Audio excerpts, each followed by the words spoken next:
जगत के जन्म आदि का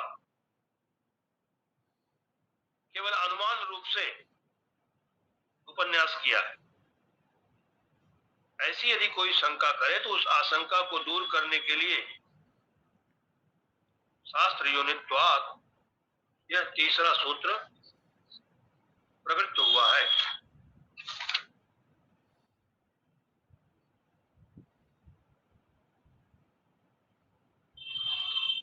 सर्वज्ञ होने के कारण से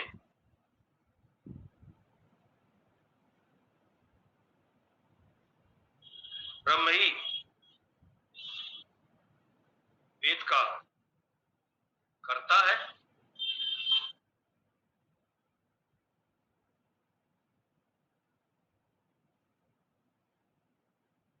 और उस वेद से ही, वेद वाक्यों से ही उस ब्रह्म को जाना जाता है। दोनों प्रकार के अर्थ दो वर्णकों के द्वारा शास्त्रकारों ने दिखलाया है। शास्त्र योनित्वात् इस सूत्र से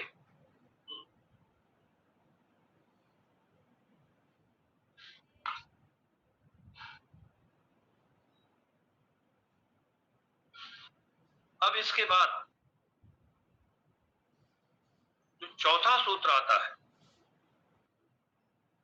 पहला हो गया अथातो ब्रह्म जिज्ञासा, दूसरा सूत्र ब्रह्म का लक्षण करते हुए बताया जन्माद्यस्य यतः,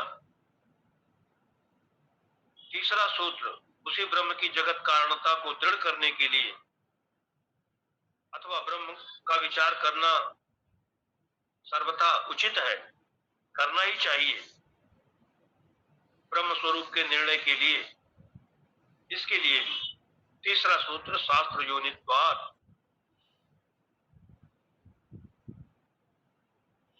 शास्त्र ऋग्वेद आदि शास्त्र का वह करता भी है और ऋग्वेद आदि शास्त्रों के द्वारा ही वह जाना भी जाता है। इसके बाद चौथा सूत्र जो आता है तत्तु समन्वयात्, इसमें 3 पद, तत्तु समन्वयात्, तू का अर्थ है किंतु, किंतु तत् माने वह ब्रह्म, वो जो ब्रह्म है वो उस ब्रह्म का वेदांत वाक्य जो है, सभी वेदांत वाक्यों का उसी ब्रह्म में समन्वय है। मतलब सभी वेदांत वाक्य स्वतंत्र रूप से उस ब्रह्म का ही बोध कराते हैं।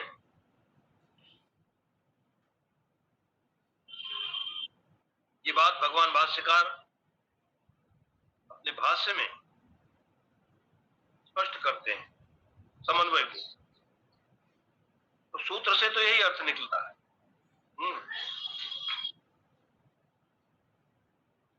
तत् ब्रह्म, तत् माने तत् ब्रह्म, तू किंतु समन्वयात्,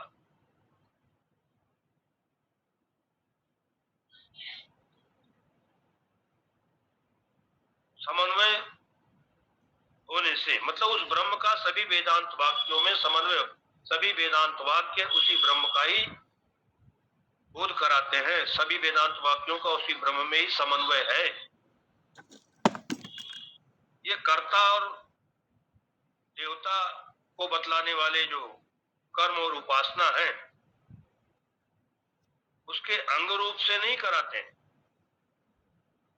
माने कर्म और उपासना के अंग रूप से वेदांत वाक्य ब्रह्म का बोध कराते हैं ऐसा नहीं, बल्कि सभी वेदांत वाक्य उस ब्रह्म का स्वतंत्र ही बोध कराते हैं। ऐसा इस सूत्र का सामान्य अर्थ सूत्र से जो निकलता है वह है। अब इस यहां समन्वय अधिकरण, अधिकरण का नाम है समन्वय अधिकरण, सूत्र से समन्वय शब्द लेकर के अधिकरण का नाम रख दिया। सभी वेदांत वाक्यों का ब्रह्म में ही समन्वय है। समन्वय माने सम्यक अन्वय, सम्यक संबंध। ब्रह्म से ही है।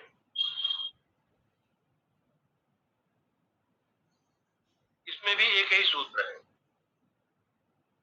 हम देखते हैं कि वेदांत ब्रह्म सूत्र के अंतर्गत जो 4 अधिकरण पहले आए हैं, जिज्ञासा अधिकरण, जन्माद्य अधिकरण, शास्त्र योनित्वाधिकरण और समन्वय अधिकरण, इन चारों अधिकरणों में एक सूत्र है, सभी में एक सूत्र है। ये चौथा अधिकरण है, इसमें भी चौथा सूत्र आया, तत्व समन्वयात्। हाँ, वर्णक पहले सूत्र में 4 वर्णक है, तीसरे सूत्र में भी 2 तरह के व्याख्यान है, और ऐसे ही यहाँ चौथे सूत्र में भी 2 वर्णक है। तो प्रथम वर्णक पर जो अधिकरण है, अधिकरण का जो प्रथम वर्णक है, उसमें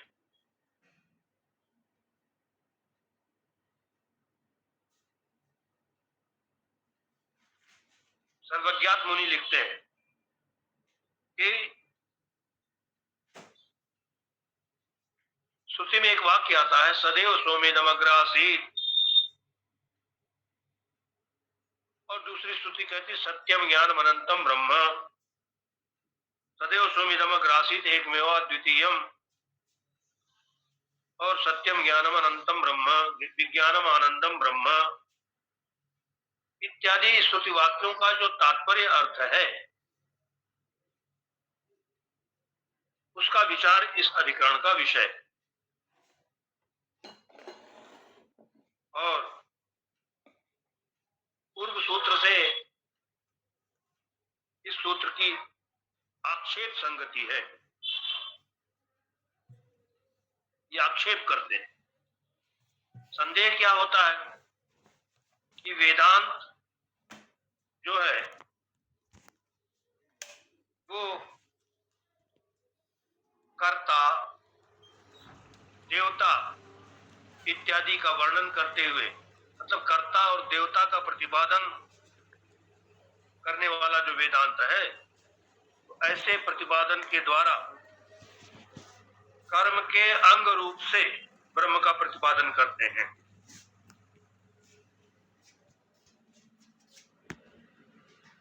मतलब स्वतंत्र रूप से प्रतिपादन नहीं करते हैं। ऐसा संदेह होता है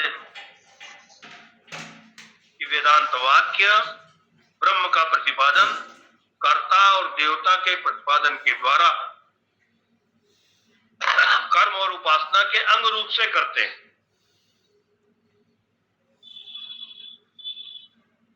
अथवा स्वतंत्र रूप से करते हैं, ये संदेह होता है।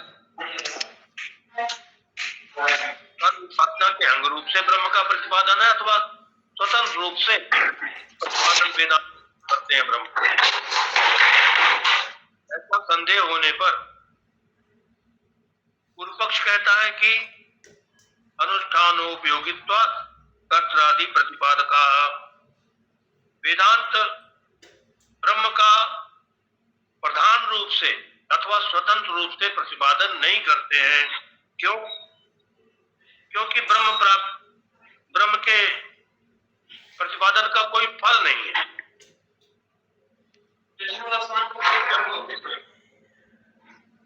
क्या हुआ? परंपरा देखा गया है कि कर्म का और उपासना का स्वर्ग आदि फल देखा जाता है, और फल होने से, क्योंकि कर्म के लिए कर्ता की अपेक्षा होती है, इसीलिए कर्ता और देवता आदि के प्रतिपादन के द्वारा ही वेदांत वाक्य ब्रह्म का प्रतिपादन करते हैं, स्वतंत्र रूप से नहीं करते हैं। ऐसा पूर्व पक्ष कहता है। इस प्रकार का पूर्व पक्ष प्राप्त होने पर सिद्धांत से कहते हैं कि वेदांत जो है वो कर्मकांड के अंतर्गत नहीं है। कर्मकांड से वेदांत का प्रकरण भिन्न है, क्योंकि वेदांत कहते ही उसको है। तो वेद की जितनी भी शाखाएं हैं, सभी शाखाओं का जो अंतिम अध्याय है, अंतिम कांड है, उसी को तो उपनिषद कहते हैं, अर्थात वेदांत। तो कर्म कांड से वेदांत का प्रकरण भिन्न है, और उपक्रम, उपसंहार इत्यादि जो षडलिंग है, उन हेतुओं से भी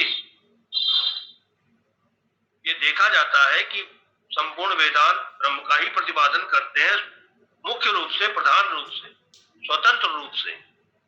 और जैसा पूर्व पक्षी ने कहा था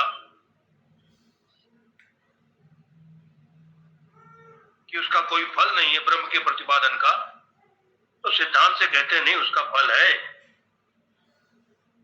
ब्रह्म ज्ञान का प्रयोजन है अनर्थ की निवृत्ति।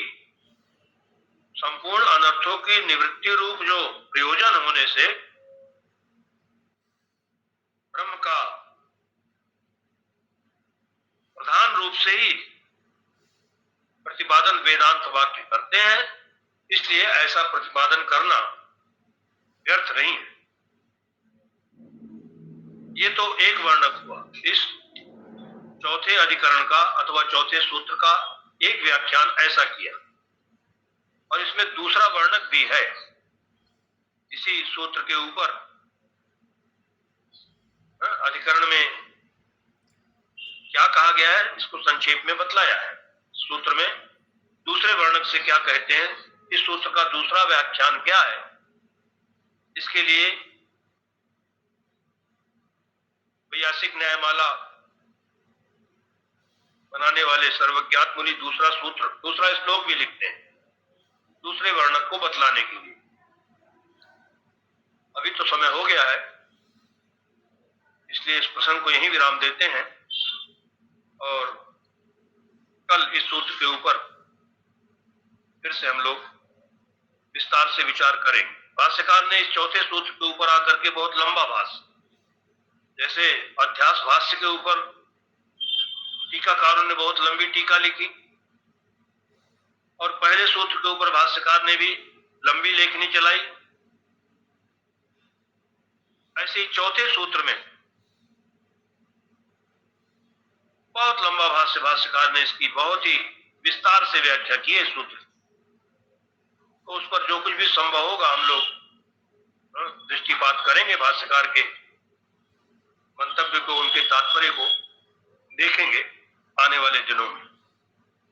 ओम पूर्णमदः पूर्णमिदं पूर्णात् पूर्णमुदच्यते पूर्णस्य पूर्णमादाय पूर्णमेवावशिष्यते।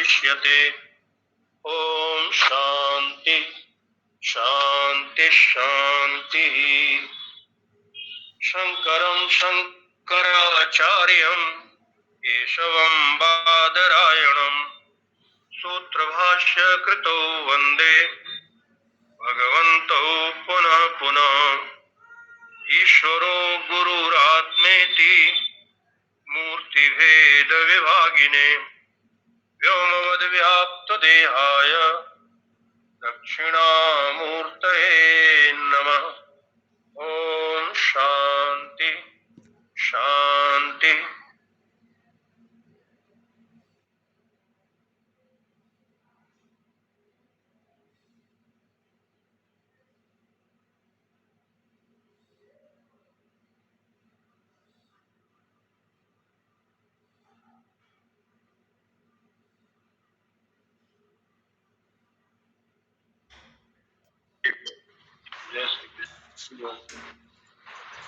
प्रणाम स्वामी जी। जैसे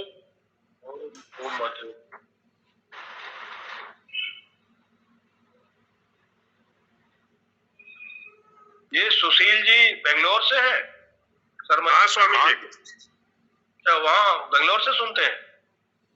कहीं से भी सुन लीजिए स्वामी जी। रहते हैं ये? हाँ, मैं स्वामी जी 2004 में बच्चे का